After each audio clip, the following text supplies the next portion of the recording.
आज हिंदी दिवस है। हिंदी दिवस की हार्दिक शुभकामनाएं। हम लोग इस देश का जो गौरवपूर्ण हम लोगों का हिंदी भाषा है, हमारी राजभाषा भी है और हम लोग बहुत गर्व के साथ कहते हैं हिंदी है वतन के हिंदुस्तान हमारा। आप सबको बहुत बहुत शुभकामनाएं। यह देश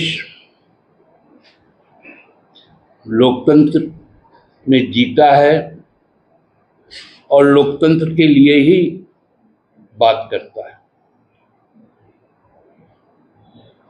लेकिन जिस प्रकार से विगत 11 वर्षों में लोकतांत्रिक प्रक्रिया और लोकतांत्रिक संस्थाएं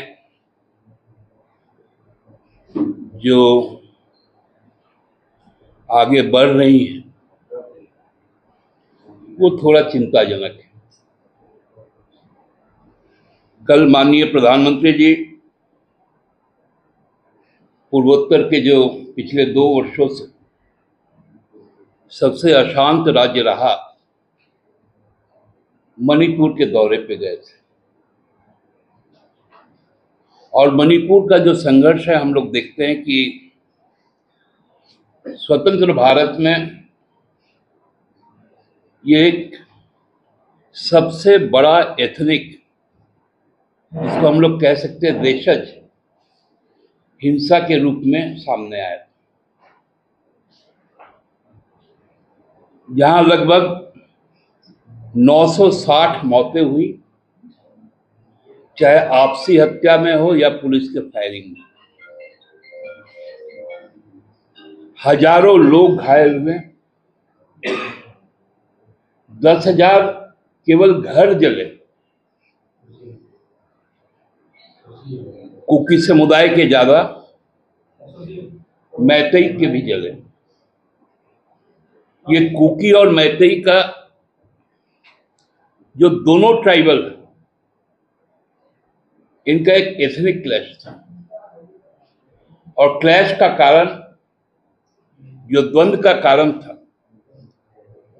वो भी जो सांप्रदायिक राजनीति भारतीय जनता पार्टी करती है, उसके कारण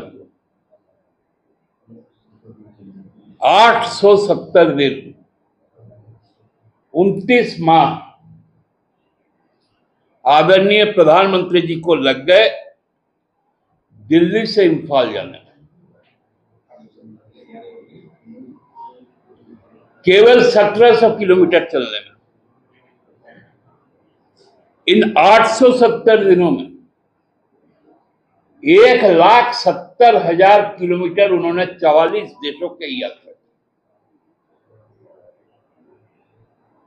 लेकिन मणिपुर नहीं गए। 44 देश की यात्रा हुई, 1,70,000 किलोमीटर उन्होंने यात्रा की।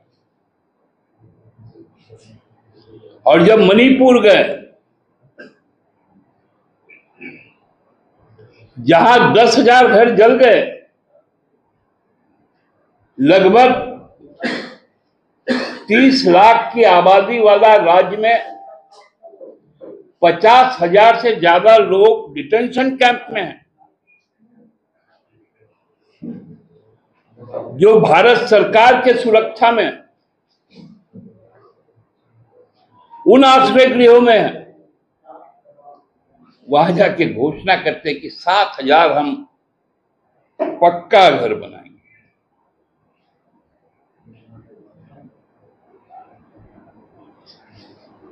जब हालात इतने बिगड़े कि वहां के मुख्यमंत्री को 1 साल पहले 2024 में इस्तीफा देना पड़ा, लेकिन मुख्यमंत्री रहते जो कांड हुआ, उस पर प्रधानमंत्री जी एक बार भी नहीं बोले। सुप्रीम कोर्ट के बोलने के बावजूद उनका इस्तीफा नहीं हुआ।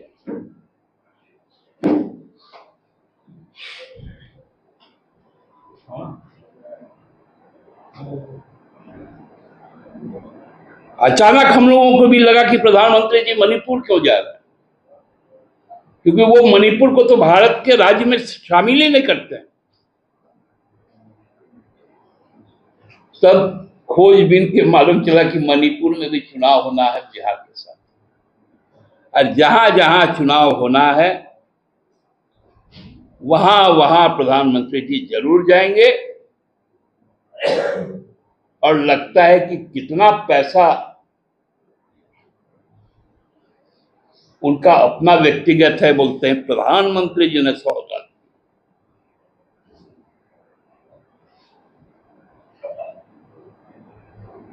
भारत सरकार का पैसा, हमारे जैसे आपके जैसे लोगों का टैक्स का पैसा, हमारे श्रम का पैसा, हमारे पैदावार का पैसा, वो लगता है व्यक्तिगत पैसा हो जाता है।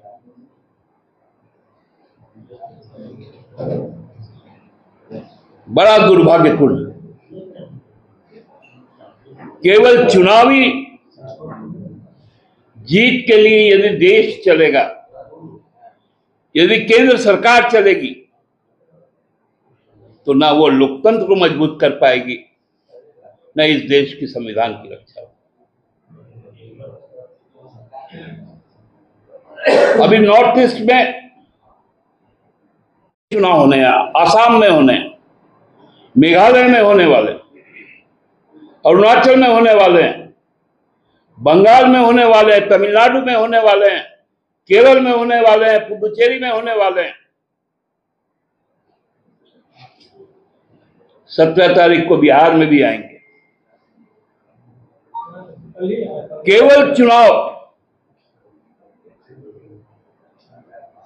प्राथमिकताओं में एक है।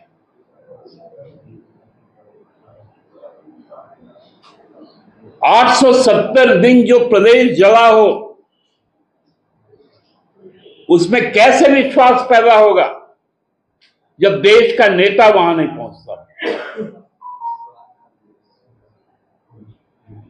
कैसे आपस में समन्वय बनेगा? क्योंकि भारतीय जनता पार्टी के तरफ से जो सार्वजनिक बयान आ रहे मणिपुर से,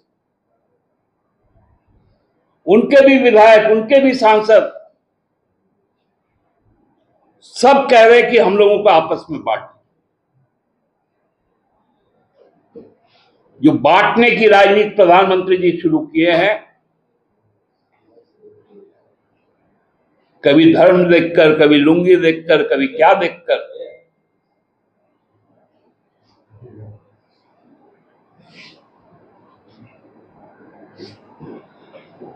इस तरह से देश आगे नहीं बढ़ सकता।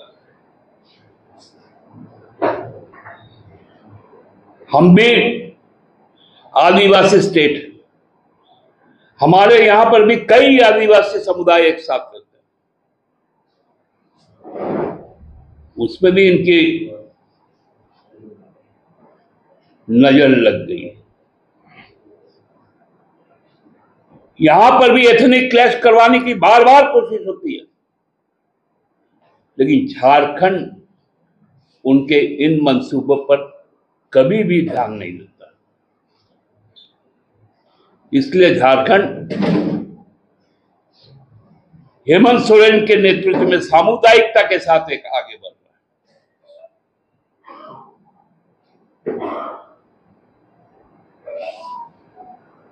हम लोग मणिपुर के साथ हुए जो भेदभाव है, जो अन्याय है, उसकी कड़ी शब्दों में निंदा करते हैं और प्रति मणिपुरी व्यक्ति को पुनः स्थापित होने में केंद्र सरकार की जो भी जरूरतें हैं उसको उनको देना चाहिए, न केवल आश्वासन देना चाहिए। बहुत बहुत धन्यवाद। के द्वारा एसटी सूची में खुद को दर्ज कराने की मांग हो रही है, इसको पार्टी किस रूप से देख रही है? क्या ये सामाजिक मुद्दा कभी राजनीतिक पंथा दिखेगा? देखिए, इसलिए मैंने कहा कि भाजपा की एक नापाक कोशिश है कि इस तरह के एथनिक क्लैश करवाने का, लेकिन इस पे संभव है नहीं। जो व्यवस्था बनी हुई है वो सरकार को सोचना है, सामाजिक संगठनों को सोचना है, उसमें राजनीतिक दलों का सोचने का बहुत ज्यादा दायरा नहीं। क्रिकेट आप देखेंगे अभी जो हाथ फिलहाल में होने वाला है?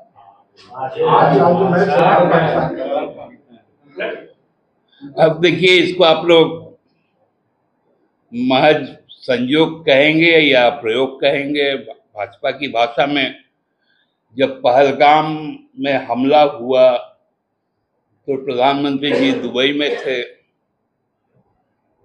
क्योंकि आईसीसी का जयशाह जी का फिक्स किया हुआ कार्यक्रम है तो ये मैच तो होना ही है, लेकिन इसके पूर्व में जब भी इस प्रकार की, चाहे 62 का युद्ध हो, 71 का युद्ध हो, हम लोगों ने अपने सारे रिश्ते खत्म कर लिए थे। कारगिल युद्ध के समय भी हम लोगों ने कोई संबंध नहीं रखा था, चाहे मुंबई अटैक पे 2008 में।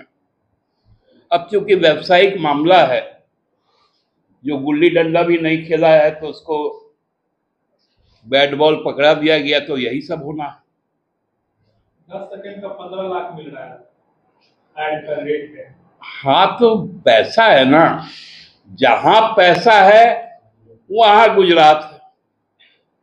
दादा, असम में मोदी जी ने कहा है कि मैं भगवान शिव का भक्त हूँ, सारा जहर पी लेता हूँ। जहर कौन लोग है आप लोग?